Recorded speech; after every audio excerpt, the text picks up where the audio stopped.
মৰিগাঁও জিলাৰ মায়ঙৰ এটা অঞ্চলত ব্যাপক খহনীয়া পকৰিয়াৰ লেহপতি পঞ্চায়ত সম্পূৰ্ণৰূপে জাহ যোৱাৰ উপক্ৰম হৈছে ব্ৰহ্মপুত্ৰৰ বুকুত 10 বছৰৰ ভিতৰত লেহপতি পঞ্চায়তৰ বৃহত্তৰ এলেকা বিলীন হৈছে ব্ৰহ্মপুত্ৰৰ বুকুত অঞ্চলটোত বসবাস কৰা লোকসকলে আশ্ৰয় লৈছে ব্ৰহ্মপুত্ৰৰ বালিচৰত স্কুল কলেজৰ ছাত্ৰ-ছাত্ৰীসকলে ব্ৰহ্মপুত্ৰৰ বুকুত বিপদসংকুলভাৱে তুলুঙা নাৱেৰে শিক্ষানুষ্ঠানলৈ যাতায়াত কৰিবলগীয়া হৈছে অঞ্চলটোৰ খহনীয়া ৰোধৰ ক্ষেত্ৰত কোনোখন চৰকাৰে গুৰুত্ব নিদিয়াৰ ফলত হাহাকাৰ অৱস্থাৰ সৃষ্টি হৈছে খহনীয়াগ্ৰস্ত পৰিয়ালসমূহৰ মাজত এই সন্দৰ্ভত সবিশেষ জনাব আমাৰ মায়ঙৰ সাংবাদিক নজৰুল ইছলামে হয় মই এই মুহূৰ্তত উপস্থিত আছো মৰিগাঁও জিলাৰ জাগিৰোড বিধানসভা সমষ্টিৰ অন্তৰ্গত মায়ঙৰ লেহপতি এলেকাত আৰু এই অঞ্চলটো এতিয়া লাহৰীঘাট সমষ্টিত পৰিছে কিন্তু মায়ং ৰাজহ চক্ৰৰ অন্তৰ্গত আৰু আমি এই লেহপতি গাঁও পঞ্চায়তৰ ইয়াৰ যিসকল ল'ৰা ছোৱালী বা ইয়াৰ জনসাধাৰণে কিদৰে যাতায়াত আজিও অব্যাহত ৰাখিছে সেই দৃশ্যটো অকণমান দেখুৱাবলৈ চেষ্টা কৰিম আমি পোনপ্ৰথমে আমি আছোঁ এতিয়া ব্ৰহ্মপুত্ৰৰ পাৰত এখন বিশাল ব্ৰহ্মপুত্ৰ এই ব্ৰহ্মপুত্ৰখন মৰিগাঁও আৰু দৰঙৰ মাজেৰে বৈ গৈছে আমাৰ এই অঞ্চলটোত আৰু ইয়াৰ লেহপতি গাঁও পঞ্চায়তৰ সৰ্বসাধাৰণ ৰাইজে ইয়াত কিদৰে যাতায়াত যোগাযোগ কৰে আমি সেই দৃশ্য দেখুৱাম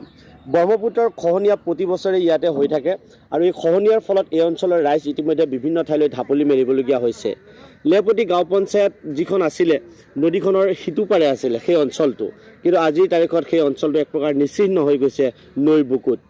প্ৰতি বছৰে হৈ থকা ব্ৰহ্মপুত্ৰৰ বিধ্বংসী গৰাখহনীয়াই এই অঞ্চলৰ ৰাইজৰ এক প্ৰকাৰ নিৰ্যাহৰণ কৰি পেলাইছে আৰু আমি কাষতে দেখুৱাই আছোঁ এয়া ব্ৰহ্মপুত্ৰৰ খহনীয়া প্ৰতিৰোধৰ কাৰণেও বৰ্তমান ৰাজ্য চৰকাৰৰ অধীনত যি জলসম্পদ বিভাগ আছে তেওঁলোকে ব্যৱস্থা হাতত লৈ আছে এয়া আমি দেখুৱাই আছোঁ জলসম্পদ বিভাগৰ ফালৰ পৰা এইদৰে জিঅ' বেগ ইয়াতে নিৰ্মাণৰ কাৰণে কিছু কাম হাতত লৈ আছে আমি দেখুৱাই আছোঁ কাষতে আৰু ইয়াৰ কাষতে এটা ঘাট আছে এই ঘাটটো আমি দেখুৱাম এতিয়া যিটো ব্ৰহ্মপুত্ৰৰ পৰা সিটো পাৰৰ পৰা ইটো পাৰলৈ কিদৰে ইয়াৰ শিক্ষাৰ্থীসকল অহা যোৱা কৰে সেই দৃশ্যটো আমি দেখুৱাবলৈ চেষ্টা কৰিছোঁ এয়া চাওক এখন ভুটভুটি নাও ৰাতিপুৱাৰ পৰা নিশাৰ ভাগলৈকে এই ভুটভুটি নাওখনেৰে এই অঞ্চলৰ যিটো খান্দখাইটি আৰু ফলিয়ামাৰী অঞ্চলৰ মানুহবোৰ এই এনেদৰেই অহা যোৱা কৰি থাকে এয়া আমি দেখুৱাই আছোঁ খুব সুন্দৰকৈ তেওঁলোক আহি আছে ইয়াতে শিক্ষাৰ্থীসকল বিশেষকৈ স্কুল কলেজৰ যিবোৰ ছাত্ৰ ছাত্ৰী তেওঁলোকে প্ৰতিদিনে এনেদৰে নাৱেৰে আহে আৰু এই নাৱেৰে পাৰ হৈ তেওঁলোকে আহি স্কুলত অধ্যয়ন কৰে কলেজত যায় মায়ং কলেজত যায় কোনোবাই জাগিৰোড কলেজত পঢ়িব ইচ্ছা থাকিলে তালৈকে যায় আৰু তাৰপিছত তেওঁলোকে আকৌ উভতি আহি এই নাৱেৰেই পাৰ হয় আমি কোন ক্লাছত পঢ়া ক'ৰ পৰা আহিছা চৰৰ পৰা আহিছা অঁ ভণ্টি তুমি কোন ক্লাছত পঢ়া কোনখন স্কুলত অঁ আজি দেৰি হৈছে নেকি তোমালোকৰ এই কিহৰ কাৰণে দেৰি হয় তোমালোকৰ কোৱাচোন অঁ তোমালোকে ডেইলি এনেকৈ অহা যোৱা কৰা নহয় ঠিক আছে হ'ব তেওঁলোকে আজি পলম হৈছে একমাত্ৰ কাৰণ হ'ল নৌকাখন সময়মতে ধৰিব নোৱাৰাৰ কাৰণে তুমি কোন ক্লাছত পঢ়া 5ত অঁ তোমালোক সদায় এনেকৈয়ে অহা যোৱা কৰা আজি তোমালোকৰ দেৰি হ'ল নহয় আৰু পৰীক্ষা যেতিয়া হয় তেতিয়া তোমালোকে কি হয় পৰীক্ষা সময়মতে আহি পোৱা নে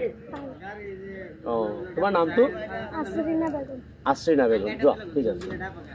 এয়া হৈছে খান্দখাইটি আৰু ফলিয়ামাৰী অঞ্চলৰ ছাত্ৰ ছাত্ৰীসকলৰ অৱস্থা